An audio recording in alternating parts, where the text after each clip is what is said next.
Good morning students and again welcome to our social science class. In today's class we study remaining part of the chapter number 3, man as a farmer and a herder. In today's class we study about discovery of metals, then religious faith of the people of that time, and last case study it is about the different sites on which we find the remaining of these remaining of these two time periods. They are either in Balochistan of Pakistan or northwest part of India. First we study discovery of metals. The march from the old Stone Age to the new Stone Age, as well called it is process of the gradual evolution. That is an important in the technique of living with such discoveries of death of fire and cultivation of crops. जैसा देखते हैं इंसान ने मार्च करा, move करा old stone age से new stone age के अंदर, वो एक बहुत बड़ा चेंजेस था in the life of early man. And बात करते हैं it is also relates with the development of agriculture and development of fire. उसने क्या सीखा? एग्रीकल्चर करना. उसने क्या सीखा? आग का आविष्कार करा और उसने क्रॉप्स को प्रोडक्शन करना सीखा. उसने एनिमल्स को पालना सीखा, domestication of animals etcetera. But one major discovery that prove a vital leap in the direction of modern civilization was the discovery and use of metals. एक बहुत बड़ा इन्वेंशन इंसान ने इस समय करा. It is the discovery and use of metals. उसने क्या सीखा? मेटल्स की डिस्कवरी करी, मेटल्स की उसने खोज करी और मेटल को उसने यूज में लेना सीखा कि उसको डिफरेंट टाइप्स यूज में कैसे ले सकते हैं. In India, the first metal discovered by our ancestors was copper, followed by zinc and tin. सबसे पहले किस मेटल की डिस्कवरी करी इंडिया के अंदर अगर बात करें, इट इज द कॉपर. और उसके बाद क्या खोजा गया? जिंक और tin. Bronze, an alloy obtained by mixing copper with tin, was used for making tools, weapons, and utensils. Again, bronze and alloy obtained by mixing copper. Bronze, alloy और copper को mix करके वो क्या बनाता था? अपने लिए tools और weapons को बनाता था. The metal age in India is well marked by the use of copper, subsequently of bronze. Axes and knife made of copper and bronze have been found in many places in South India. South India में से बहुत सारे place हैं पर हमारे को access मिले इस तरह के, ठीक है, या फिर हमारे को नाइफ चाकू मिले हैं जो कि किससे बने थे? कॉपर और ब्रॉन्ज से. This age is therefore called the copper age or the bronze age. इस जो टाइम पीरियड इसको क्या बोला गया हमारे यहाँ पर? कॉपर एज या फिर bronze age. Brahmagiri in Mysore and Navada Toli on the Narmada ashram of the site where copper and bronze implements have been discovered. दो जगह बताइए. नर्मदा पहले बता रहा है, Brahmagiri in Mysore and Navada Toli on the Narmada of the site where we find copper and bronze implements. जो पे copper और ब्रॉन्ज के बहुत सारे जो आइटम्स उसको डिस्कवर किया गया. Then there was the Iron Age in India. The Aryans used iron in so many ways. इसके बाद इंडिया के अंदर आती है आयरन एज और मेनली आयरन का यूज किसने करा? आर्यंस. आर्यंस ने क्या यूज में लिया था? Iron. The discovery and the use of metal is an event of great importance in the history of mankind. मैंने आपको पहले बताया था कि इंसान की हिस्ट्री के अंदर, हमारी मैनकाइंड की हिस्ट्री के अंदर जो इन्वेंशन हुआ है मेटल्स का, एक बहुत बड़ा ग्रेट इन्वेंशन माना जाता है उसको, जिसने ह्यूमन बीइंग की लाइफ को चेंज कर दिया. मैंने आपको पहले बताया था मेरे 3 इन्वेंशन इंपॉर्टेंट माने गए हैं. First is invention of fire, second invention of wheels और third is invention of metals. Metals were definitely more durable than stone.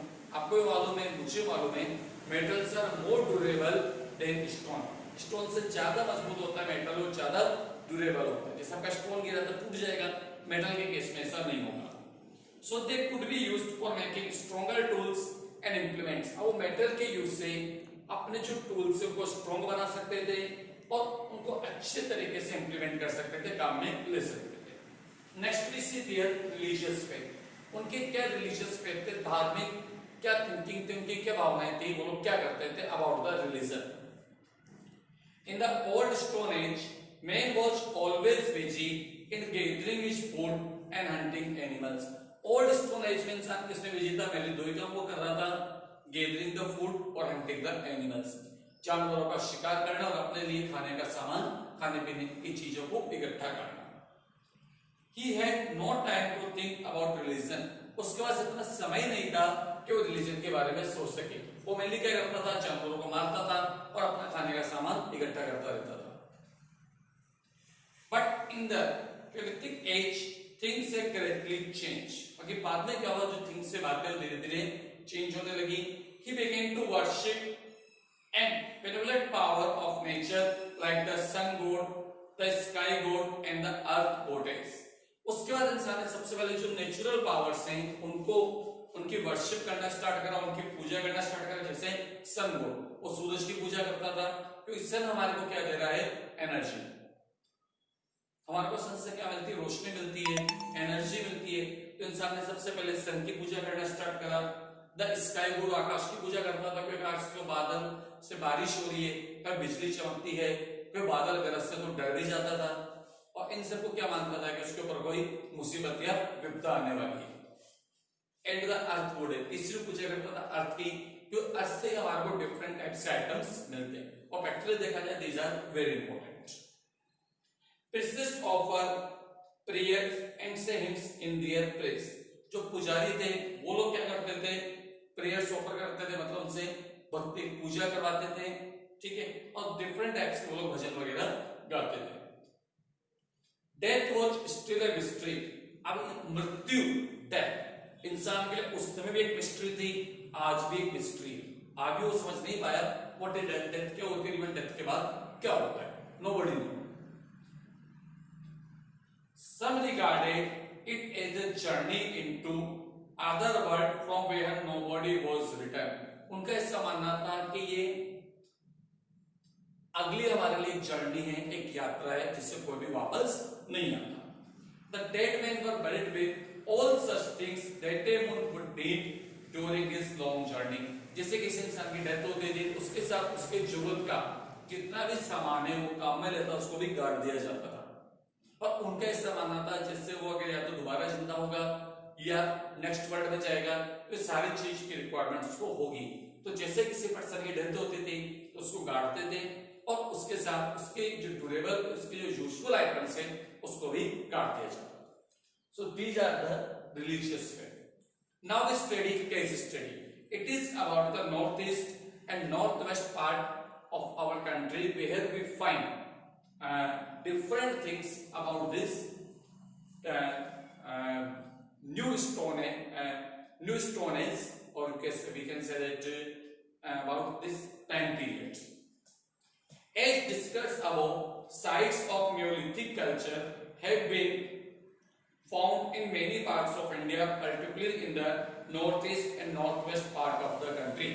हमारे कंट्री का जो नॉर्थ ईस्ट है और नॉर्थ वेस्ट पार्ट है उसके अंदर जो न्यूलिथिक टाइम पीरियड है इससे रिलेटेड हमारे को बहुत सारी चीजें मिली हैं। In the north west part of the country neolithic sites have been found in Balochistan. Independence से पहले 47 से पहले बलूचिस्तान इंडिया का पार्ट था, पर अभी क्या हुआ, it is a part of Pakistan. Baluchistan, west Punjab and Kashmir valley. These sites are Mehrgarh and Kila Gul Mohammad इन बलूचिस्तान। बलूचिस्तान में दो जगह हैं, कौन कौन सी, Mehrgarh and Kila Gul Mohammad. Sarai Khola and Chaligai in west Punjab. West Punjab में दो जगह हैं, कौन कौन सी, सरायखोला एंड चालीगई। बुरज़ाहोम इन कश्मीर, कश्मीर के अंदर एक जगह है Burzahom. In the north east and neolithic sites have been found at the following place. North east में कहां पर मिलेंगे, first is Sarutaru and Dewsbury Heading। All these are near the Assam। We shall discuss below some of the most important settlements। इसके जो most important sites है एक एक करके उसकी स्टडी करते हैं, केस स्टडी करते हैं, वो कौन सी जगह और वहां पर हमारे को क्या क्या चीजें मिली हैं और हमारे को उनसे क्या इंफॉर्मेशन मिल रही है। First is Mehrgarh. The settlement found at this site is attributed to 7000 BC। यहाँ पर जो हमारे को सामान मिला है वो कब का है? 7000 BC, मतलब आज से लगभग 9000 साल पुराना है। This place lies in Balochistan, a province of Pakistan। ये जगह कहाँ है? बलूचिस्तान में, जो कि पर्सन कहाँ पर आ गया? ये पाकिस्तान। हम देख भी सकते हैं मेहरगढ़ पाकिस्तान के अंदर आ रहा है in the map of your book. It is located near the Bolan Pass, which is centuries served as an important route between India and Iran। India और ईरान के बीच में इंपॉर्टेंट रूट था जहां से लोग जाते थे और ट्रेड अपना बिजनेस करते थे, एक्सपोर्ट इंपोर्ट करते थे, और वहीं पर ये जगह है Mehrgarh. These people were well advanced। यहाँ के लोग काफी ज्यादा एडवांस थे, अब हो सकते काफी ज्यादा डेवलप थे। They produce wheat। क्या प्रोडक्शन करते थे वो? wheat।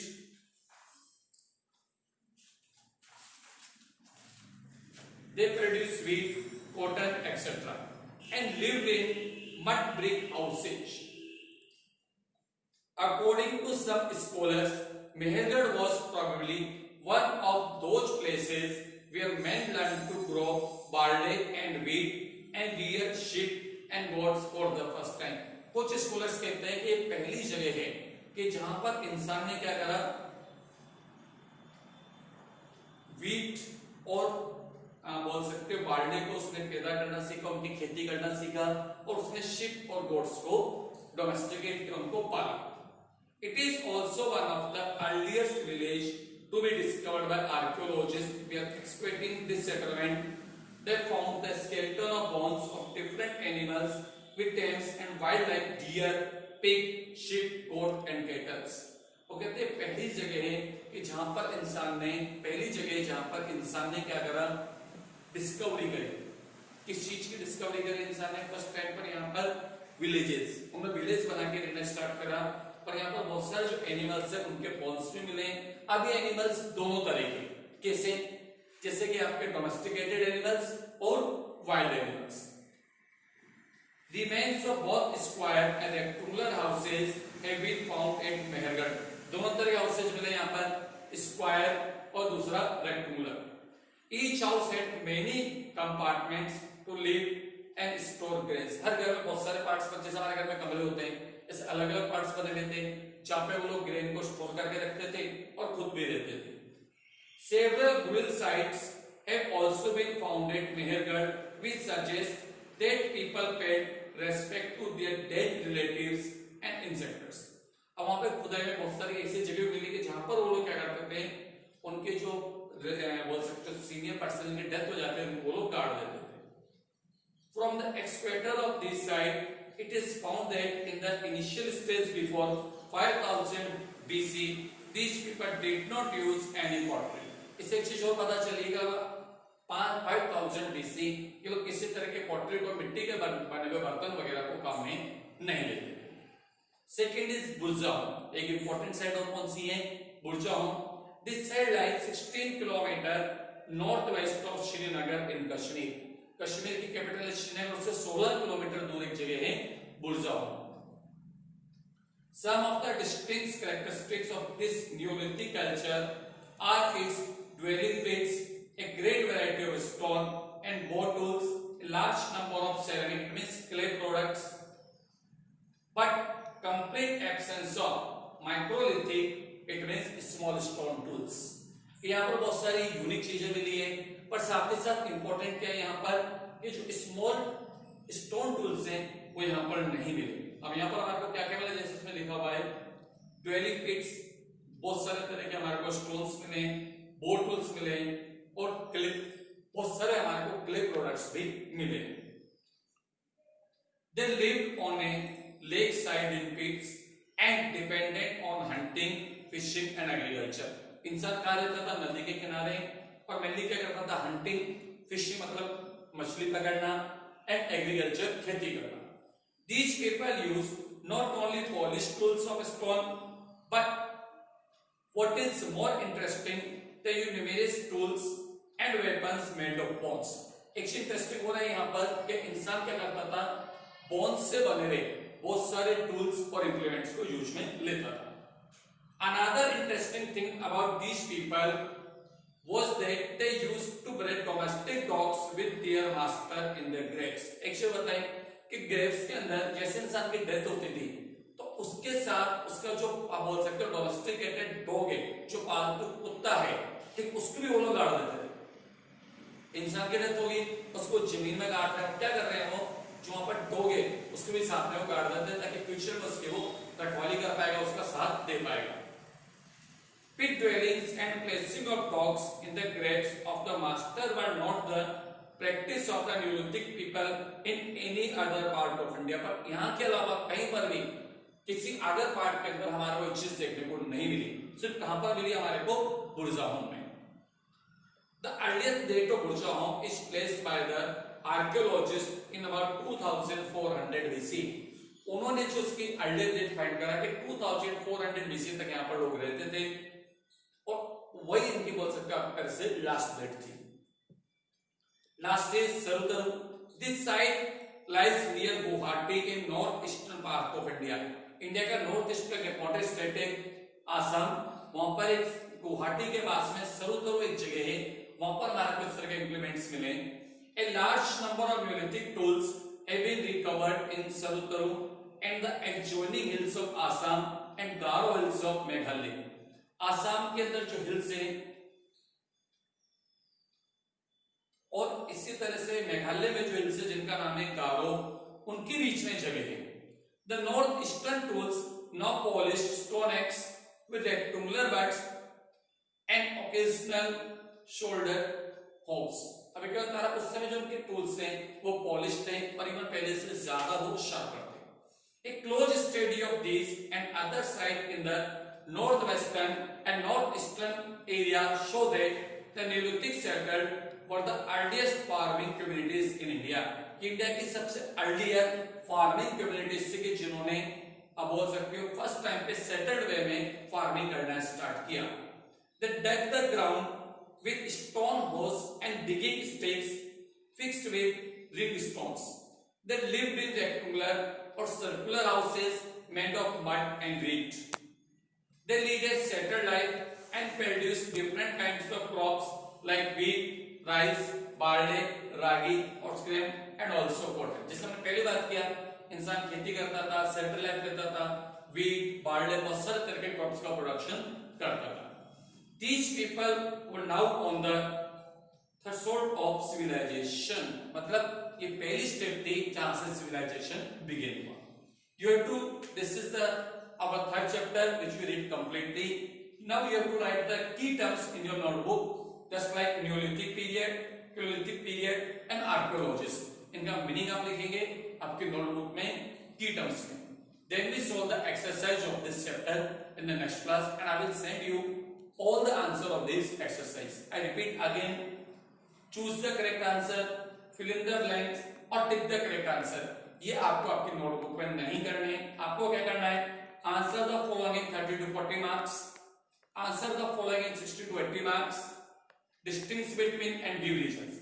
30 to 40 वर्ड्स का मतलब 30 to 40 वर्ड्स का मतलब होता है आपके 3 to 4 लाइंस.